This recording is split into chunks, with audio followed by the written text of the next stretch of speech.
Live to tape.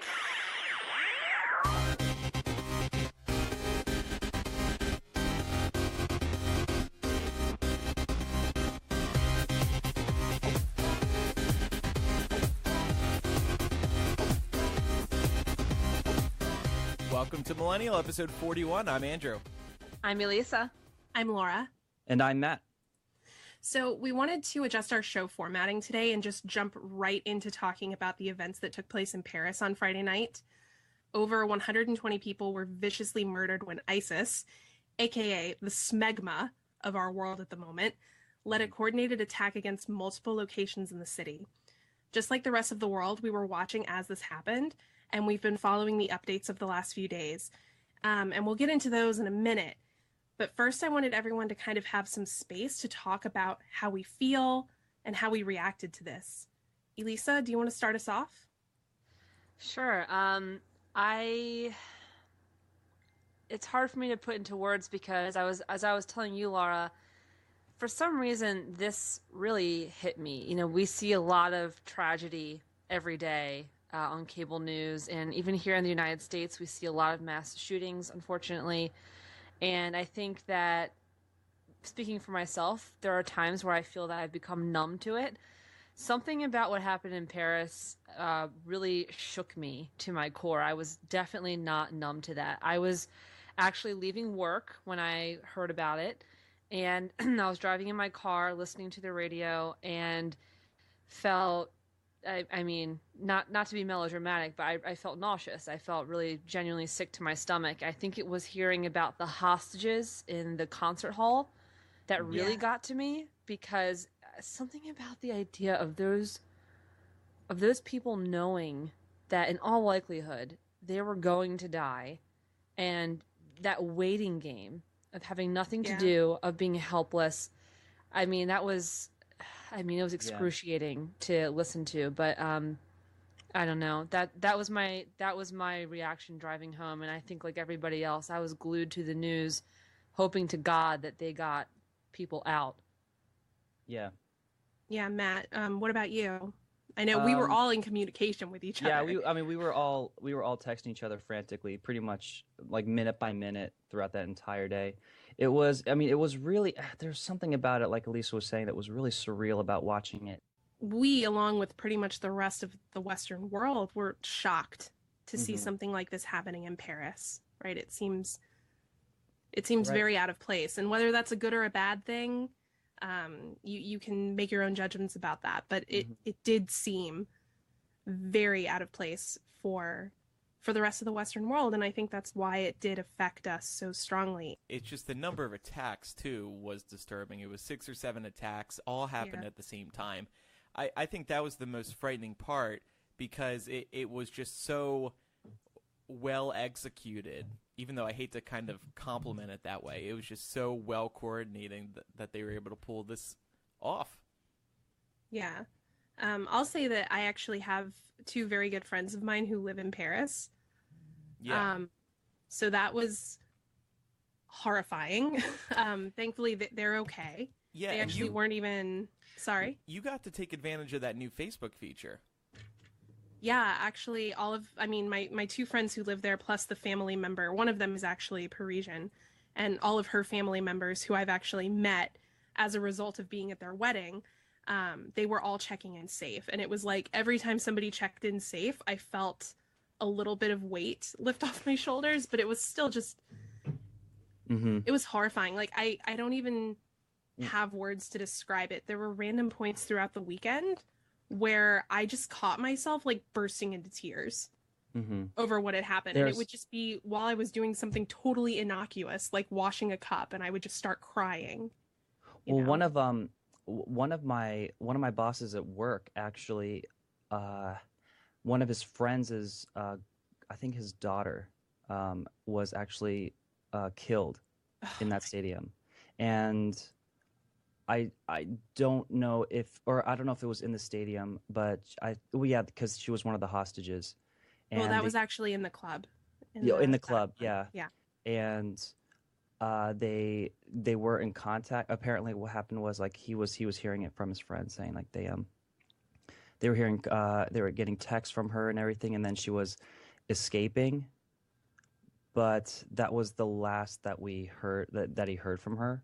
I'm really reticent to use this comparison because there are a lot of differences, but also not. And that's 9/11. And some of the footage that was released, I don't know how much you guys saw, but there was some footage that just made it all the more poignant to me. For example, there was a clip that someone had taken of people hanging off the sides of the building in the Bataclan. Yeah, I saw They were trying to escape through the windows, and I mean, they're hanging, just trying to survive. And there was something about that reminded me, and I think a lot of people, a little bit at least, of all the people who were trying to escape the fires in the World Trade Center, and they were jumping. I live in New York, and there are, so many people who live here, and who lived here during 9/11 said the same thing. So I feel like, if people who live through that are drawing the comparisons, then you're probably right on target. I did also want to say that we have a few members of the Millennial Facebook group who live in Paris and also who have friends and family there. Thankfully, everybody checked in and everyone was okay. Yeah, that was a really cool feature that Facebook does, and that's not really something that many of us say very often. But the checking in thing on Facebook, I thought was a really neat feature to see. Yeah, I was glad to see that they used activated it for terrorism related. The original plan was to stick with weather events, only natural disasters. So for I think this is another reason that Facebook is going to be around for the long term, because people are going to start depending on this type of feature. Well, it's such a perfect medium for something like this too, because everyone's connected. Everyone has a Facebook, and it's fair to say a very large Facebook. Yeah. Right. So I think it was the perfect outlet to use this kind of check-in feature, and so yeah. So I was really excited to see that. Yeah, it was great. And I want to reiterate, I was so glad to see that, the members of our community who were able to check in with us, that they were okay. And we're just, we're thrilled to see that. And we just want you guys to know that our thoughts are with Paris. So we did want to kind of launch into what happens now, right? Right. France's response, I don't know if you guys saw the videos that got posted of this, but within 24 hours of these attacks, France was launching airstrikes against Raqqa, which is like kind of the ISIS central capital of, it's their home base in Syria, which they had already actually been leading airstrikes against Syria before this happened. So let's talk about that. What do you guys think? Okay. Fighting violence with violence? Yeah. I say do it.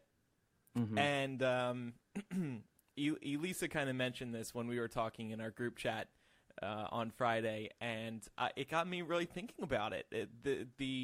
It's a Republican way of thinking. It's just carpet bomb ISIS. Just go and attack them. Now I know, easier said than done. You're going to hit a lot of innocent civilians. So I don't subscribe to this. Let's just bomb these wide areas. But I think what France did very quickly was good, and it makes their people feel better. The people of France and the world really want to see some action on ISIS, and France took care of it to some degree pretty quickly. Well, do we know like what happened after the bombings, like what they bombed? Yeah, well, there were some they targets. bombed. I mean, there were obviously civilian casualties. Exactly, yeah. The reason why I take pause, and what we're doing when we bomb these places is we are creating the terror groups of tomorrow. That's what we're doing. We're putting fuel on the fire. Now, I don't think there's really any good answer, because we have to respond, right? But at the same time, through our response, we're just breeding more terror.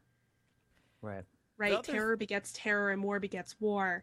Well, because it just feels like this endless cycle that we're trapped in and that we can't get out of. And I know, like, it's a typical reaction for anybody to want to get revenge on something that happened so personal. Yeah. But also, I think we also need to impose caution when doing so. Like the president, Francois Hollande, I think is how you pronounce it. Hollande. Yeah, he said. Yeah, H is silent. Yeah, he called the ISIS after ISIS claimed responsibility, he called it an act of war and vowed a merciless quote response. Right. So I think he's allowed to say that when your country gets attacked and close to 200 people die and hundreds more injured.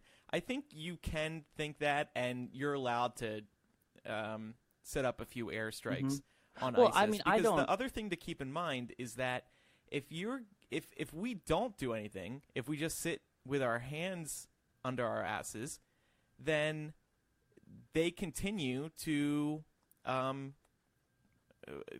do attacks like these. The plane in Russia. But I'm next? not knocking what he said like an act of war. Absolutely. Like this was done on French territory. Like they had to impose something they'd never done before by closing the borders to the country. And I totally understand that like this has to stop, not only just for our country, but to stop this from happening anywhere else. But when we hear these kind of speeches from leaders saying like merciless response, or when back after 9/11, President George W. said, I don't know exactly what he said, but basically he was like, we're going to fuck them up. You know, we're going to get these guys. Right. So this is why I'm really in favor of recognizing what the trade-offs are. There's always a trade-off, right? We either do respond and we create more terrorism, or we don't respond and we potentially are at higher risk of having things like this happen here in the future. But something else that I wanted to talk about, especially in regards to people's feelings of revenge and the potential breeding of Islamophobia in the West, even more than we have it now, is the debate over refugees coming to the USA. We should have seen that about 4 governors, at least as far as I know, 4 governors so far, have said that they will not be allowing Syrian refugees into their states. It has gotten to be more than. Are you serious? It's 28. There's a map right now on CNN. Yesterday, to show you how quickly this has moved, I was reading about this last night, less than 24 hours ago, and it was 4 at that point. Oh, I'm seeing it too. As of 26 governors have issued statements saying they would bar Syrian refugees from settling in their states. It was 27 earlier today, and then my governor, Maryland Governor Larry Hogan, added his name to it, making him 28. That's as of like 5 p.m. today. I don't know what's happened since then, but okay. It's more than half of the country, and I'm not sure that I want to bring politics into this at all, but maybe it's worth noting that of the 28 governors who have said they're not going to allow refugees into their state, 27 of them are Republican governors. I can't abide by this at all. To me, this seems like knee-jerk reactionary bullshit. And I think I understand the inclination to protect, your own citizens. And I know that it's coming from a well-intentioned place, but it doesn't change the fact that it's ignorant. And ultimately, I think it's cowardly. I think the United States is supposed to be standing. I mean, we're supposed to be standing for something here, right? Is that just me? Am I crazy to think that, or are we actually supposed to be like? I find it really kind of silly, though, that this is even a conversation that we're having, because each state doesn't have its own borders. Like, it's one country. That's correct. So if just one of the states is accepting it, then the entire country, if they get fucked, they're fucked. So why can't, if the people who are not accepting it, why don't they just accept it, but ask for increased screening? That is what they're doing. That is what they're doing. But they are saying that we're not going to accept refugees until there's increased screening. But that doesn't change. But let's just point this out, though. Currently, the screening process for refugees can take anywhere from 1.5 to 3 years. So I don't know what the fuck more increased screening they want. And I mean, they're like operating under this false assumption that every state has its own immigration policy. And it does, exactly. That's all right. I posted something to Facebook earlier, and I'm just going to read a part of please. it because I loved it. Because this is, I think, just sums up how I feel in a nutshell. Maryland Governor Larry Hogan just announced that he's refusing refugees. So in the face of unmitigated fear-mongering, let's lay one actual fact on the table. The United States has accepted more than 750,000 refugees since 9/11. Not one of them, not one, has been charged with terrorist activity. You're free to shit your misguided little pants over a humanitarian crisis if you want, but let's at least call a spade and acknowledge that you're playing right into ISIS's agenda. You're punishing the victims of violent oppression for the acts of their oppressors, creating more injustice, discord, and ill will that will feed perfectly into ISIS's messaging, that will lend credence to their worldview, that will help them, not us. More to the point, the terrorist attacks on Paris showed us just what kind of heinous, morally bankrupt psychopaths Syrian refugees are fleeing. Bearing witness to those attacks, getting a cruel taste of these refugees' lives, should inspire us to be more compassionate, not less. For a nation that brands itself as exceptional and enlightened, I can't think of a more un-American response than that of Governor Hogan's or of the 27 others following suit. Very well said. There were two other things I noticed on the internet today. One of them relates to something Elisa said. First of all, this kind of went viral today. A lot of people are pointing out, hey guys, Steve Jobs' biological father was a Syrian immigrant. So if, he came over and he turned out all right. But you see these sweeping statements from a lot of the Republican candidates today, too, including Trump, of course. I had to unfriend one of my high school friends today because he shared this stupid video of Trump getting all pissed at Obama for letting these migrants come over. I think that these governors and these candidates are bitching about it just because Obama is for it. They need something else to bitch about, so they're bitching about this. And they are going to find people, these candidates and these governors are going to find people in America who agree with this line of thinking that we shouldn't let people be coming over. Well, they're also apparently unaware of the fact that the governors can't legally do this anyway. Right. So all they can do is sit there and bitch about it and hate on Obama. And it's funny to me that the majority of those speaking out against refugees right now being allowed in their state are conservatives who worship the Constitution, when in fact it's the Constitution that gives the federal government purview over this. Article 1, Section 8 says Congress shall have full power to establish uniform rule of naturalization and immigration. That's game, set, match. So you can go fuck yourselves. Yeah, I actually saw a really good status that has also gone viral over the last day or so. And it was somebody saying something like, I really hope that when these conservative Christian governors try to turn people away from their states this year, they say Merry Christmas instead of Happy Holidays to them. It's like, yeah. Well, it's true. It's like, come on, like the height of irony. Like, if only there were like a culturally relevant story about a Middle Eastern family being turned away during a time of need at this time of year. No room at the inn, Miss Virgin Mary. Yeah, exactly. And just to bring this back to the original story, which of course is about France and not the United States, this is also something that they're struggling with as well. I mean, I've been reading a lot about France and Europe more broadly, sort of trying to figure out what's appropriate here. How do you even begin to know where to draw the line between security and civil liberties right now, and they're struggling with these same questions. Yeah. And I've noticed that I have a lot of friends from all over the world, and I'm reading their Facebook statuses, and one of them said, oh, I wonder how wise it was to let Syrian refugees into France without any kind of security clearance. And I would just like to point out that all but one of these terrorists were either French or Belgian nationals. So clearly the refugees aren't the problem. The problem is the Islamophobia that we are breeding in the West that drives these people, that radicalizes them and makes them feel like they have nowhere else to turn but ISIS. Which is exactly what ISIS wants. Yep. Yeah. It's such a shame that that this week especially there's been so much talk about this whole immigrant issue. And all these governors are part of the problem by complaining about the law. Yep, they're playing into ISIS's hands. Exactly what Matt said. Thanks for jerking them off, guys. Yeah. Now, I did want to say that ISIS bombings also occurred in Beirut and in Baghdad. And many are calling out the media focus on the attacks in the West for neglecting to cover these attacks. We do want to talk about them as well.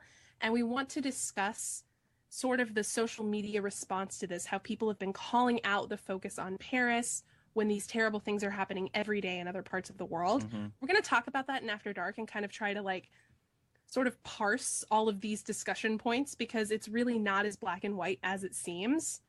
It's very complicated. I have a lot to say about that. Yeah, so do I. guys are So gonna hate my we're going to opinion. cover that in After Dark today. Oh, shit. This is going to be... Andrew, you're not even going to be here. Yeah, I know. All right. So, a couple entertainment stories we wanted to talk about. This is actually a very big week, but first of all, Laura, are you a Missy Elliott fan? I would say moderately. Moderately.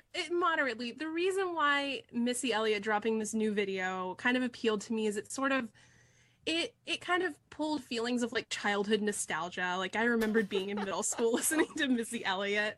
And also I thought the video was really great. Did you guys watch it? Oh my God. She was killing it in this video. Yeah, I was so happy to see this video. Let's listen to a bit of the song. This is called WTF, Where Are They From? I'm so faded, no exaggeration. Bags is breaking like a percolation. Boys to the yard for some hip spanking. Way I make it drop down like an animated. Can't take it, them chicks be faking. Y'all still sleep, better stay awake. So this is Missy's first single in a long time. Her last album was The Cookbook back in 2005. I mean, yeah, Laura, you're right. That you when you think of Missy, you think of the good old days with Get Your Freak On and Let Me Work It and Lose Control. Yeah, but definitely. This song, it's not the classic Missy I know and love. I completely disagree. I think she's just thinner than probably what you remember. Well, I'm listening to the music. I'm not imagining her size. Oh no, I I didn't know that this, had anything to do with it. I don't know, because like the only song that most people know is "Work It," and you know she was a bigger girl back then. But I think this song emulates Missy completely. A lot of her songs I think are the same. Like it has a very like early 2000, late 1990s kind of vibe. Well, in bigger music news, Adele is dropping her new album this Friday. This is 25, and she released another new song this week called When We Were Young, right? When We Were Young. That's it, of course. I was testing you. It's actually a really good song. And she released it. I found it interesting. She didn't even release the studio version to debut it. She released a live studio recording, a video of her with her band recording it, and we'll see if that's actually what it sounds like on the album, if it's that same session. But I thought it was interesting because it just shows how great of a voice she has on her. She can debut a song with a quote unquote live performance. But are you guys excited for the new Adele? Are you guys into it? I'm totally excited. I'm not really an Adele fan. I have to confess. So okay, yeah. I mean, whether you like Adele or not, you have to admit that she is one of the voices of our generation. Oh, she has a gorgeous voice. My God, I'm just not a huge fan of her music. Oh, okay. I can recognize that somebody is talented without actually being a huge fan of them. Yes. Oh, I'm so excited. I'm so excited. And speaking of girl power, 2 big releases this Friday. Did any of you watch Marvel's Daredevil, the Netflix series? I watched a good, I think at least half of the show. I think I just got lost in watching it with the 3 dozen other shows that I have to watch. But yeah, I would say I'm familiar with it, but I haven't actually watched the entire thing through. I really like it. I do. I think it's a good show. And go ahead, Andrew, if you want to introduce the show. I watched Daredevil and absolutely loved it. But the other Marvel shows I tried to watch, I watched Agents of S.H.I.E.L.D. I didn't get into it. Agent Carter I like. Agent Carter is a fantastic character. I didn't love the show. But Daredevil, I don't know if it's just a Netflix brand. It's like Netflix, whenever they do an original series, they like sprinkle crack in it, and I become addicted to it. Mm-hmm. I was just so obsessed with Daredevil. Maybe it's because you can binge it. I don't know. I think also I think the biggest comparison is that this is on Netflix, and Agents of S.H.I.E.L.D. and Agent Carter are both on a network show, ABC, which is owned by Disney. And so they have a certain, stipulations and right. They can't say rules. fuck. Yeah, they can't do many things. They can't have sex. They can't do a lot of things. And what I think is the biggest comparison, the biggest difference actually between this show, Daredevil, and the new show Jessica Jones, is that they have a more a film noir feeling to it. It's a lot darker, right. Literally, and it deals with, a lot more realistic things that happen with crime. It's less superhero-y. Like Captain America doesn't show up, but it's also more than that. Like with Daredevil, it's not so much a superhero movie; it's more of a crime film that has superhero undertones to it. And he's blind, so his other senses are extremely heightened. So it makes for interesting viewing. Mm-hmm. I just saw actually the trailer for Jessica Jones before we recorded, and I gotta say I got really excited. Not only because David Tennant from Doctor Who's in it, but Kristen Ritter is an amazing actress. I don't know if you guys remember her. She was in Don't Trust the Bee in Apartment 23, Breaking Bad. She was in Big Eyes, that movie recently. Yeah.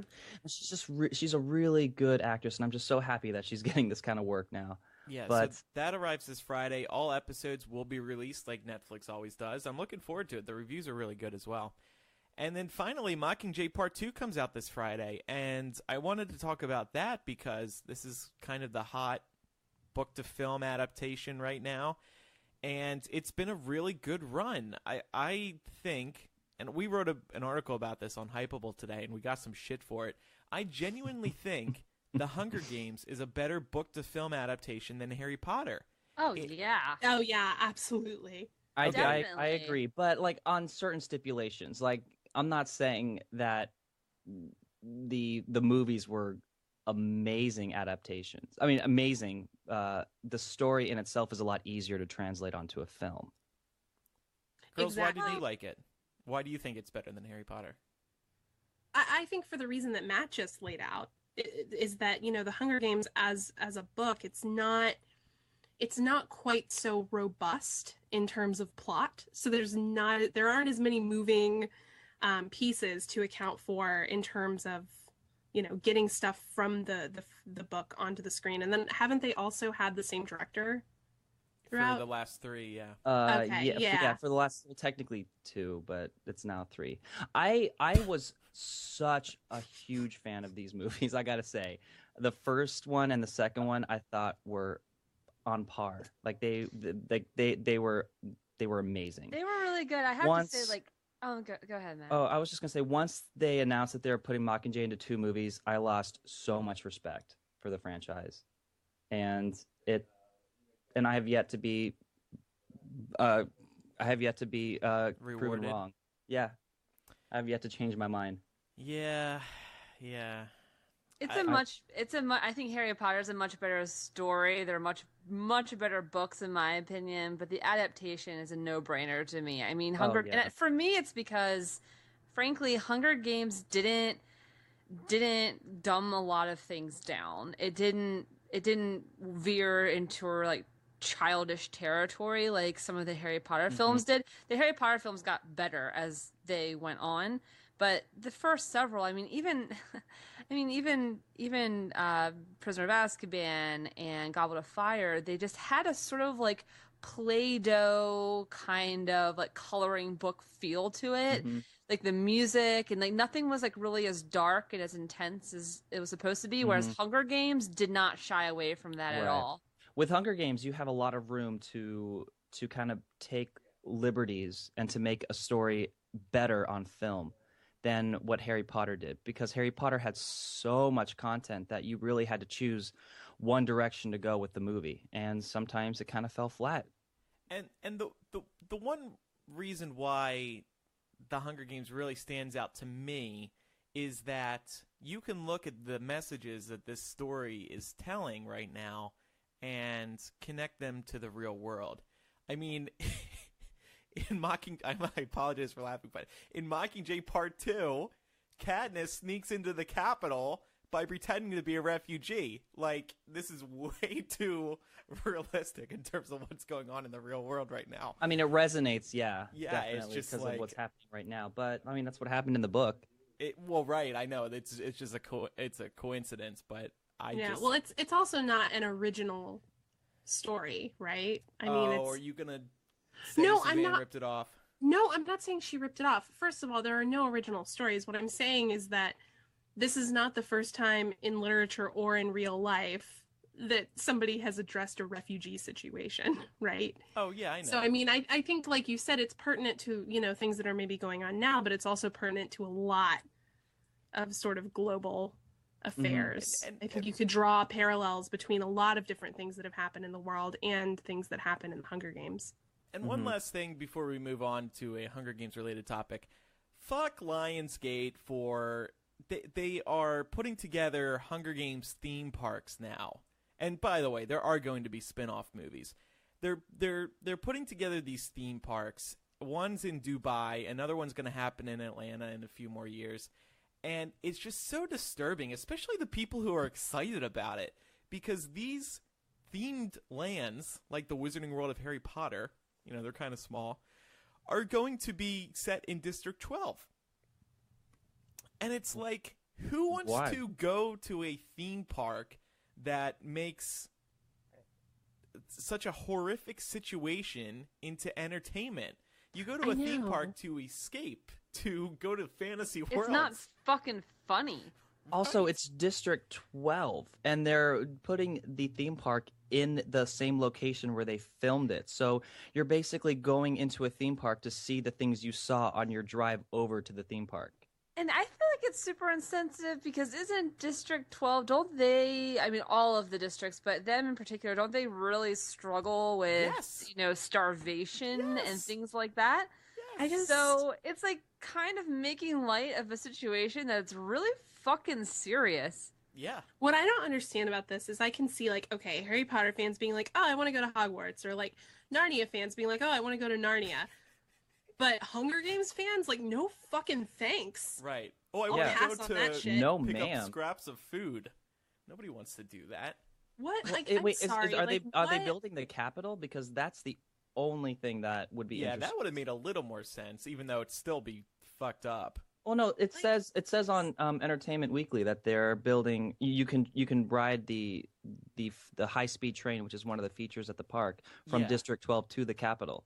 Oh, so, yay! But it's still set in District 12, like the physical buildings are District 12.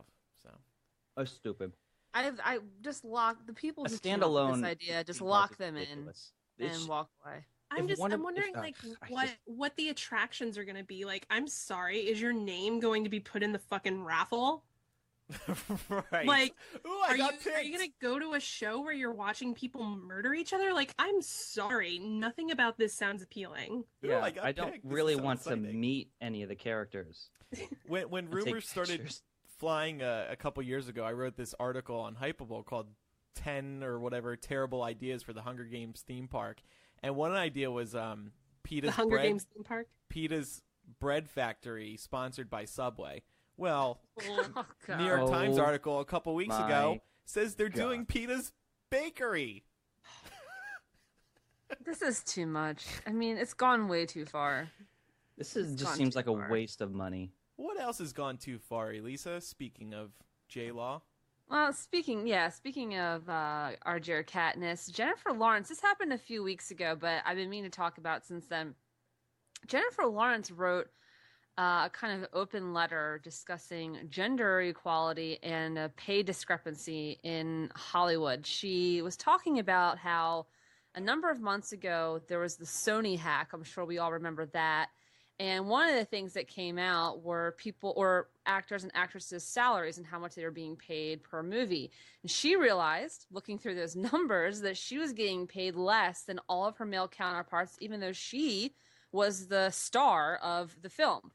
And she wrote, quote, "If I'm honest with myself, I would be lying if I didn't say there was an element of wanting to be liked that influenced my decision to close the deals without a real fight. I didn't want to seem difficult or spoiled. At the time, that seemed like a fine idea until I saw the payroll on the internet and realized every man I was working with definitely didn't worry about being difficult or spoiled. This could be a young person thing. It could be a personality thing. And I'm sure it's both. But this is an element of my personality that I've been working against for years. And based on the statistics, I don't think I'm the only woman with this issue. I'm over trying to find the adorable way to state my opinion and still be likable. Fuck that.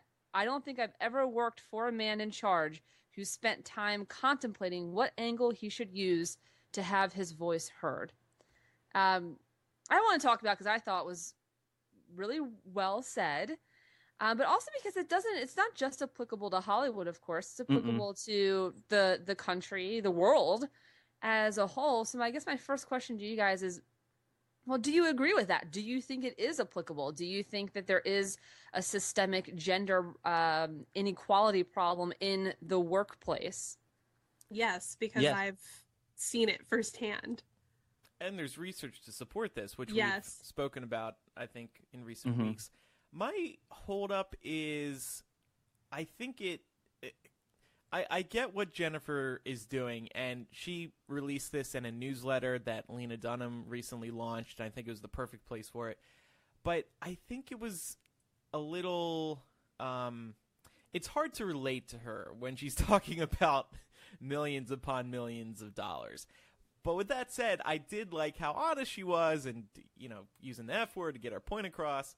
I thought it was good, but I would rather listen to other people's opinions about it.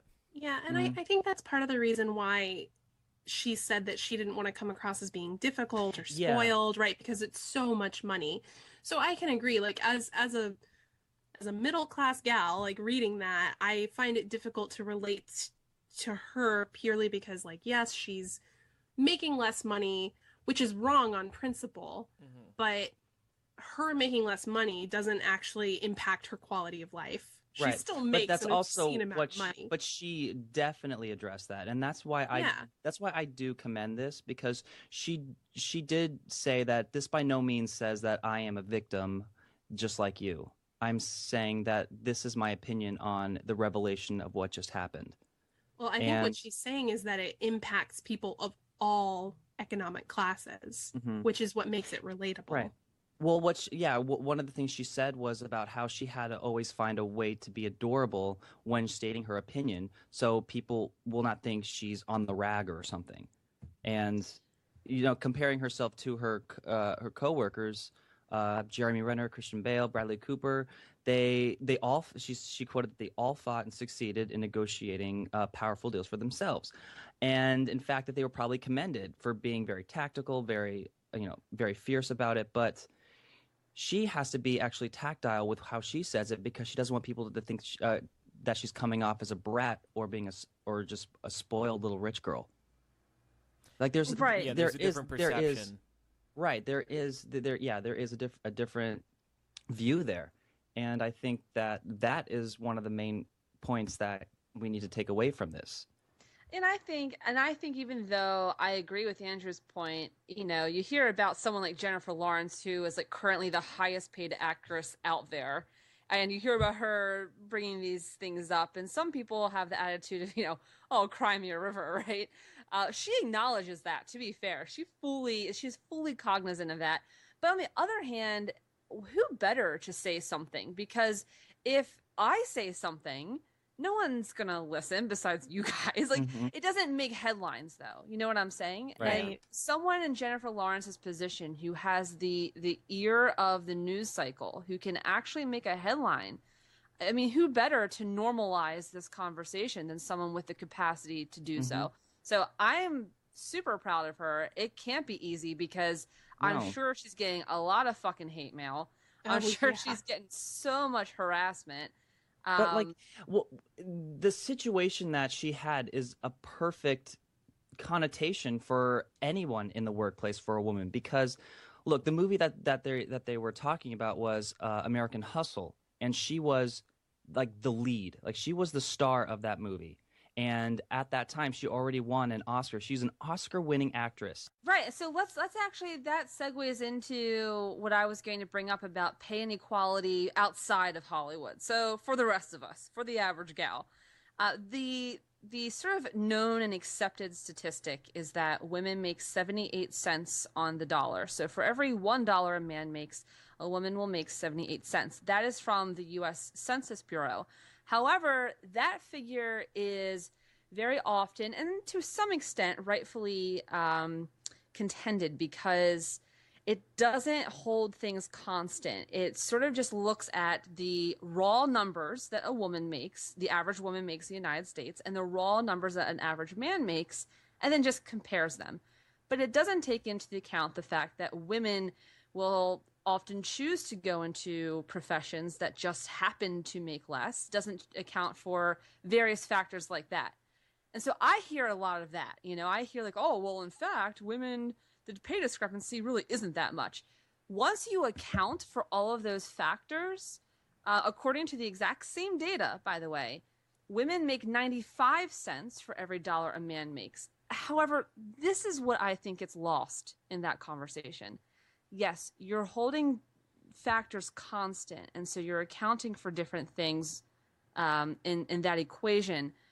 But the things you're accounting for are sexist things. So, for example, women tend to go into professions that make less money, such as becoming public school teachers. But that women are traditionally seen as public school teachers. And there's stigma there, which, by the way, affects men too. You know, ask like any male, you know, middle school teacher. I'm sure they receive stigma when people find out that they're an English school teacher. So there is sexism at play just in the fact that women feel compelled to enter certain professions. Number two, I'm sorry, go ahead. I was just going to say, it makes you wonder how well public school teaching jobs would pay if it was a mostly male-dominated field. Right, exactly, and exactly. And number two, and this is a huge one, is that the figure 95 cents, women make 95 cents for every dollar, that figure is only true for women who do not get married or have children. And so this is the big one. Pay inequality is not as big of a deal between unmarried women and married men. But what's the difference there? Why do we think that is? It's because traditionally, of course, this is not true of every household, but traditionally, women are the one who get stuck doing most of the work when it comes to child rearing. So when we have kids, we have to put our careers on hold because we're the ones who are traditionally expected to stay home, to change the diapers, to feed them. Our careers have to stop. And if they ever get started again, now we're months, years behind. That's a sexist construct. The idea that women are the ones who need to be the babysitters and the caretakers. So to me, there's this battle going on, right? Like, which is the actual number? Is it 78 cents on the dollar? Or is it 95 cents on the dollar? It's probably somewhere in between, but it's certainly not 95 cents, to be fair. Because I don't know. Go ahead. No, because it's just the 95 cents assumes that the woman does not have children, which is a sexist assumption that we need to tell women, oh, you have to choose between children and a career. Yeah, I mean, I can say that I have been in this scenario, and I'm not going to obviously name any names. You should. Call them out. No, because I don't like, there's a part of me that's a little bit worried about retribution. Like, Yeah. and I think that's something that's kind of bred into women, is like, we're trained not to try and upset, you know, the social norms. Mm-hmm. That's Right, funny like, what we're- J-Law was saying. Yeah, exactly. It's Like, funny we're you say trained- that too, Laura, because the CEO of Sony, Amy Pascal, she had an interview with she conducted a couple interviews after she was fired, and one of her advices for not only just actresses in the business but for women in the workplace in general, saying the truth is that what women have to do is not work for less money. They have to walk away. People shouldn't be so grateful for jobs. People should know what they're worth and say no. Now, of course, the CEO is by no means a role model in any means. She's still a CEO for a studio from the entertainment industry, and most CEOs aren't even considered to be role models in general. But I just remember that quote that kind of correlates to what you were saying. Yeah, and I think it really, like, if you look at the way that women are sort of socialized to participate in even just discussions, like, we're trained to interrupt politely, or like we're sort of trained to like let other people sort of like talk over us. Mm-hmm. So it's like it's a really hard thing to overcome when you've been socialized that way, which is the point that I was trying to make. Right. So and I mean, this is not going to happen over a short period of time either. Like, right? No, it's not. I was going to say, short period. Go ahead. The point that I was trying to make is that I've been in a situation with various employers where I have made less, usually about 25 to 30 cents less on the dollar than my male counterparts who are performing the same job as me or jobs that are considered to be lateral positions to mine. Yeah, exactly. Yeah, but you don't have a dick. You don't understand how hard it is. Right. And this is the last thing I'll say especially right on now. the issue. I'm also not going to name names, but I was actually told, I know this is anecdotal, but it's not hearsay. This actually happened to me. I was told that the reason I was being paid less than my male counterparts, who same job title, same exact responsibilities, and I had more experience and almost my master's degree. So I had more education, more experience, but I was still being paid less. And it was explained to me that the reason was because I could have a child at any time. And that if I had a child, they being the company, would be on the hook for paying for my maternity leave. And so they needed to sort of save up that money just in case I had a kid. That way, when I went on maternity leave, it all came out in the wash, so to speak, which once again is just a completely ridiculous discriminatory notion, because there are plenty of men in that company who have children, Right. but society says they're not really expected to take the same kind of time off or to put their careers on hold the same way that we are. So, which also impacts them negatively. Mm-hmm. Let's say that. I mean, gender discrimination and gender equality is a male issue too. 100%. Totally is. Exactly. Because, what it does is it also tells men that you're not allowed to be openly emotional, that all the feelings that you have, you need to sort of sit on them, because if you cry or show emotions, that's not manly. And, the suicide rate for men is higher than that for women. And I think that's a gender equality issue. But in any case, that's my soapbox. I'll be very curious to see if these candidates, as we're a year away now from the presidential election, if we can actually hear some actual plans for how they plan to straighten out the pay gap, because I think this is another one of those issues that it's nice to talk about and you get lots of applause at your campaigns, but will it actually happen? Now, with somebody like Hillary or maybe Carly Fiorina, I would hope that they feel more invested in this, but I guess we'll just have to wait and see. Do any of you think this will be actually straightened out, whichever president we get next? That would be like saying that having Barack Obama in office got rid of racism. Yeah. So no. I think that we put a lot of stock into when we elect our presidents on how we as a people will change. And we are always disappointed after that. Well, so in this week's Hidden from the Headlines, we're completely shifting gears here, kind of to a couple of weeks ago when we were talking about the hacktivists. So last week, hackers found that the prison telephone company Securus, which you guys might know from the podcast Serial, they are mentioned on there a few times. Securus has been recording and keeping all the phone calls transpiring between our nation's inmates and their lawyers. Now, not just their lawyers, but our nation's inmates and their fathers and friends and children. They're keeping phone records more generally, but not just call stamps. They're keeping actual voice recordings. Securus has somewhere between 40 and 50% of the market share. So they don't service every prison in the country, but a significant number. The hackers' discovery, many feel, reveals a massive breach of constitutional rights and civil law, because even though they're prisoners, they're convicted felons in most cases, there is something about attorney-client privilege that is sort of sacrosanct in the legal system. The only way an attorney can really protect their client is if they have the privacy to counsel them, privately. So had you guys, I mean, again, this is hidden from the headlines, so I'm assuming you guys hadn't heard about this. And assuming you didn't, if I'm right, why do you think we haven't? I mean, Anonymous gets so much traction. When Anonymous discovers something, some wrongdoing, it's all over the place, right? But this wasn't. Yeah. Here's my simple view on this.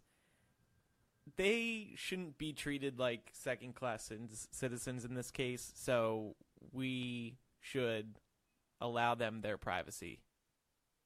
Simple as that. But I think what Elise is saying is, like, also, why are we not hearing about this? Because I don't think people care.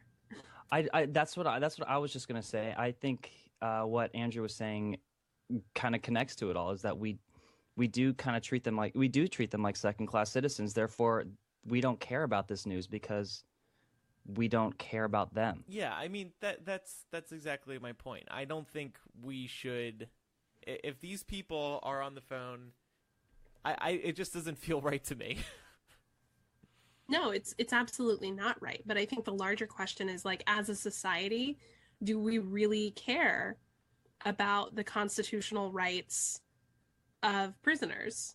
Yeah. Who as a are society, citizens, but, like, as a society, though, like, as a culture, do you No. honestly care? I don't think we do. The answer is no, of course And not.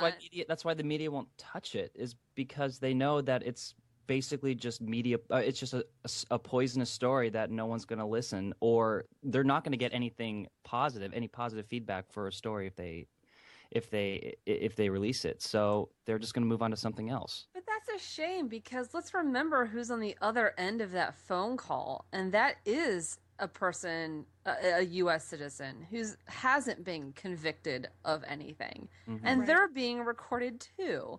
So attorney-client privilege aside, which I feel is a big deal, I think you cannot reasonably expect to have somebody's constitutional rights to a fair trial respected if every word that they utter to their counsel is being recorded and disseminated by God only knows who. So I do think there is constitutionality issue here.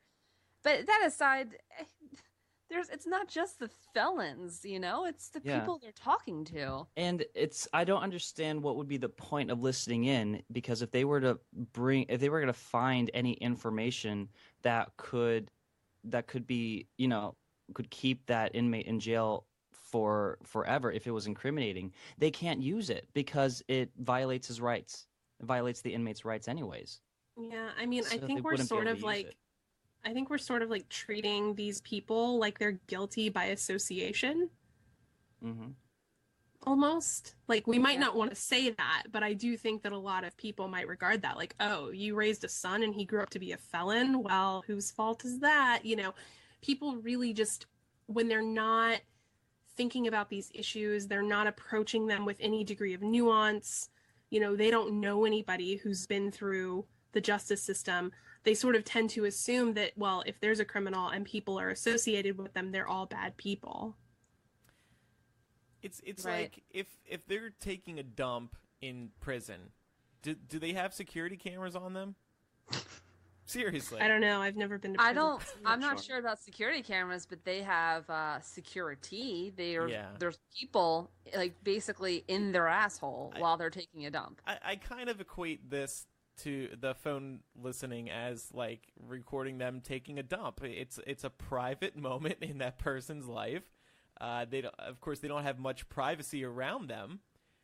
Like when they're having a phone call, it's not like they step into a private room and have a conversation. I watch Orange Is the New Black. I see what's up, and so that should just stay private. Yeah.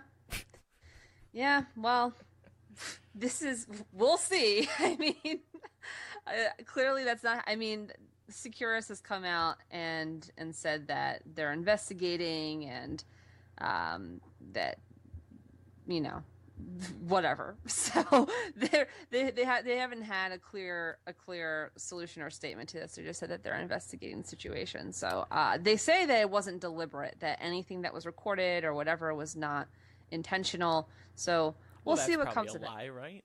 Yeah, I think it probably is, but we'll see what comes of it. Probably not much, but maybe we should listen to their conversations about them talking about it. How would they like that? yeah, if only. How great of a thing would that be? That would be great. Can we bug like their executive suite or something and just listen to and their everything? executive bathrooms. And then we'll put it online. Yeah. If there was another reason for the NSA to be monitoring the show, there it is. Oh, that would be a fun little reveal. We're on the list of podcasts they monitor. That'd be good publicity. What did they say on that Millennial? I should start listening. Oh my god. Is there a hashtag? And it's silent? What? All right, so let's move on now to our AP choice. This is from Heather. She's one of the people who support us at the $10 level on patreon.com/millennial. She wanted us to talk about pew, pew, pew, video games. I wanted to talk about this because I am mildly obsessed with Nintendo.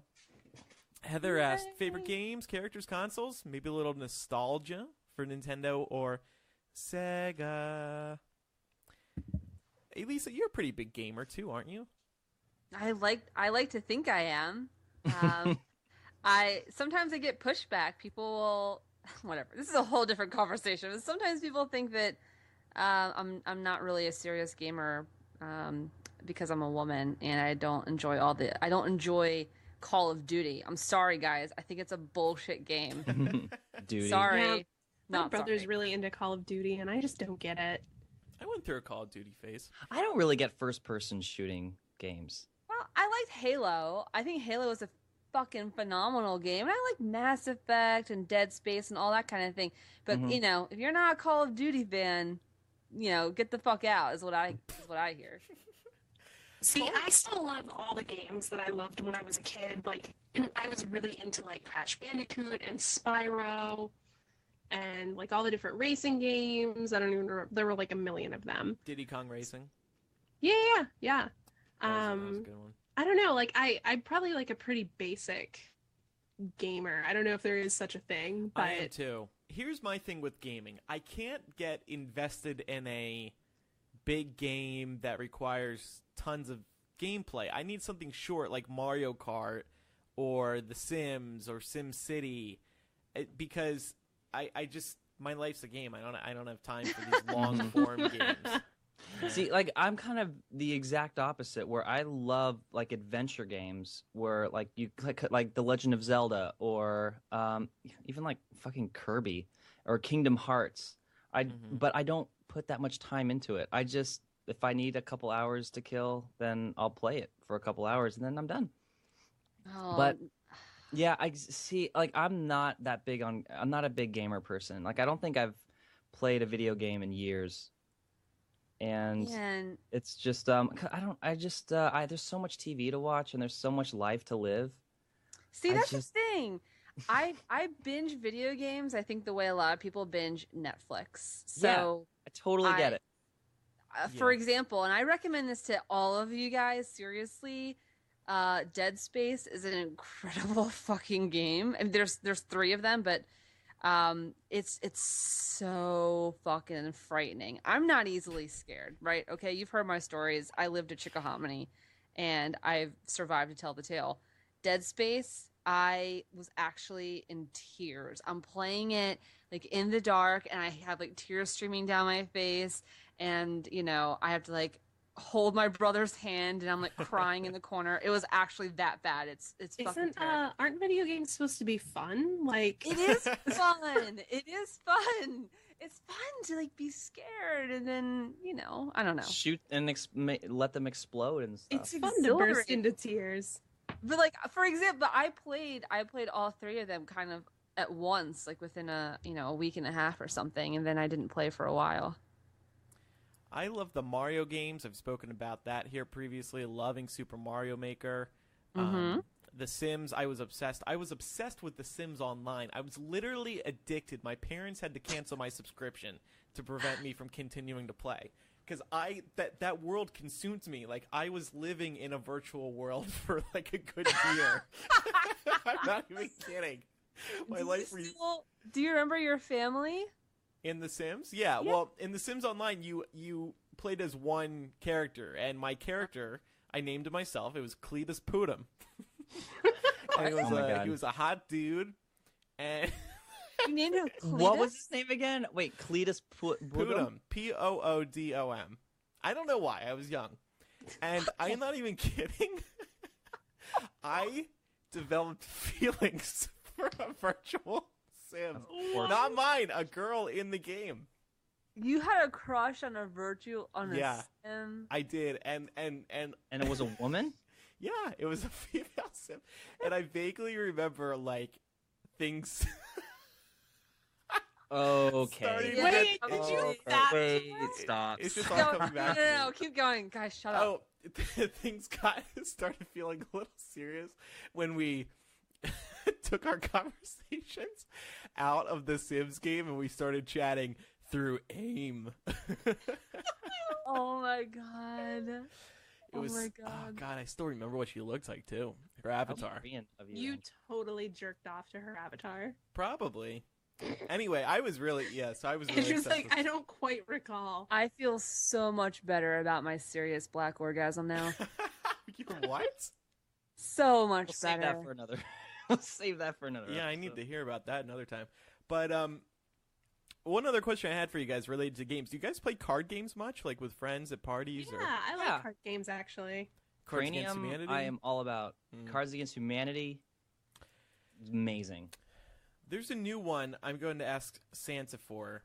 It was, I believe, it broke Kickstarter records. It's called Exploding Kittens. I've heard of this. Yeah, there's a not safe for work edition. It's like a flip card type of game. Anyway, the reviews are fantastic. People just fell in love with it after reading the Kickstarter. It's on Amazon. It's only $20. So I think there's one that I kind of like. It's called. I actually got it for Christmas last year. It's called The Resistance. I don't know if you guys have heard of this, but no, it appeals to my nature, and I'm sure it would appeal to Elisa too. So it's basically about like a corrupt government, and when you're playing the game, it's like anywhere from I think 4 to 6 people, and 2 of the people are spies, but you actually don't reveal your identity. So a big part of the game is trying to figure out who the spies are. It's a lot of fun. Yeah. That's cool.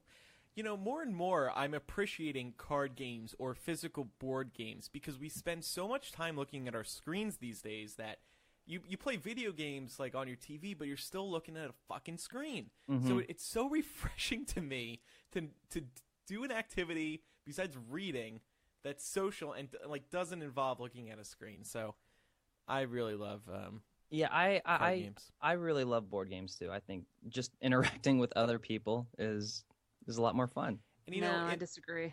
Yeah, I thought I might be in the minority here. There are actually board game, what would be the word? Like venues. Like there's one in LA called Game House, Haus, Game House Cafe, and it's a board game cafe. And they just have a shitload of board games. You pay like $5 to go in, and you just sit there with your friends and have a cup of coffee and play board games. It's so awesome. Is there a bar? Not at this one, but maybe at other ones. All right, so coming up on After Dark today, as we teased earlier, we have a couple more AP choices, and one of them involves further discussion of the horrible attacks that occurred in Paris. Next week is going to be our discussion. Well, it's our Thanksgiving week episode, so we're all going to talk about how thankful we are for each other. Not really. Nah. I'm It's sorry. gonna be a short discussion. I didn't know that was on the menu. I just came for the turkey. And so if we want to, maybe we'll give you guys more of a specific question on social media later in the week, but we'd love to hear your stories about what you're thankful for. I know that sounds kind of corny to ask, but if maybe something weird that you're thankful for, I want to play a game. So keep an eye on our social media this week, and for our questions related to Thanksgiving. Our outro song this week is going to be Imagine. Did you guys see that video of the guy in Paris who pulled out the piano and played Imagine on piano? I thought that was really amazing. Yeah, me too. Yeah, so thank you everybody for listening. Just a quick reminder, check out millennialshow.com to get all the information you need about the show, and visit our social media to keep an eye out on the latest updates about the show, twitter.com/millennialshow and facebook.com/millennialshow. Thanks everybody for listening. I'm Andrew. I'm Elisa. I'm Laura. And I'm Matthew. See everybody next week for episode 42. Goodbye. Bye.